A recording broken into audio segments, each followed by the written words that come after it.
The United States is nearing a government shutdown as Congress is nowhere near agreeing on government spending for fiscal year 2024. Let's unpack what that means.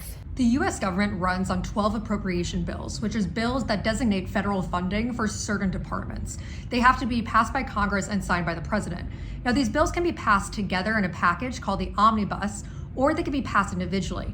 However, if these bills are not passed by the end of the fiscal year, then those federal agencies are unable to continue operating as normal. During a government shutdown, many federal employees are furloughed and services stop.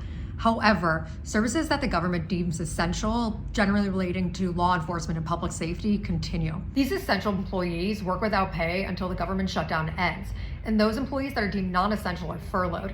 Both essential and non-essential employees do get back pay once the government shutdown ends. However, they don't know when their next paycheck is coming in. The last government shutdown lasted over a month.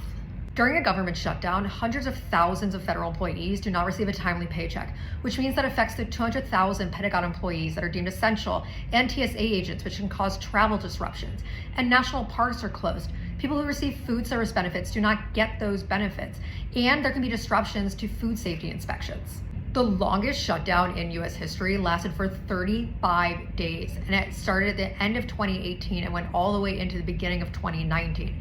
It happened during Trump's presidency. It was over his insistence on $5.7 billion for the US-Mexico border wall. Now let's talk about what needs to happen in order for the government to avoid a shutdown. To avoid a government shutdown, Congress would need to pass all 12 appropriation bills in both chambers and then have them signed by the president.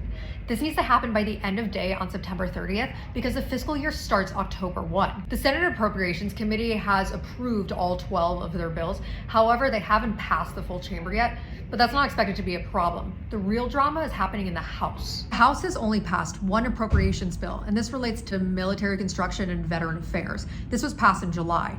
Now, there's extensive disagreement within the House Republican Party that is preventing any other appropriation bills from being passed. Even a stopgap measure called a continuing resolution, which is a temporary funding measure, which grants Congress the ability to keep things running, but gives them more time to agree on full year fiscal funding, is having problems being approved by the entire GOP. The continuing resolutions won't pass because far-right Republicans want them to contain more spending cuts.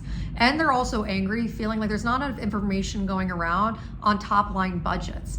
And the continuing resolutions that are even being considered would only push the issue until October 31st, meaning it would still have to all be figured out in a month's time. Even if a continuing resolution makes it out of the GOP-controlled House, it then has to go to the Democratically controlled Senate to be approved, which is unlikely.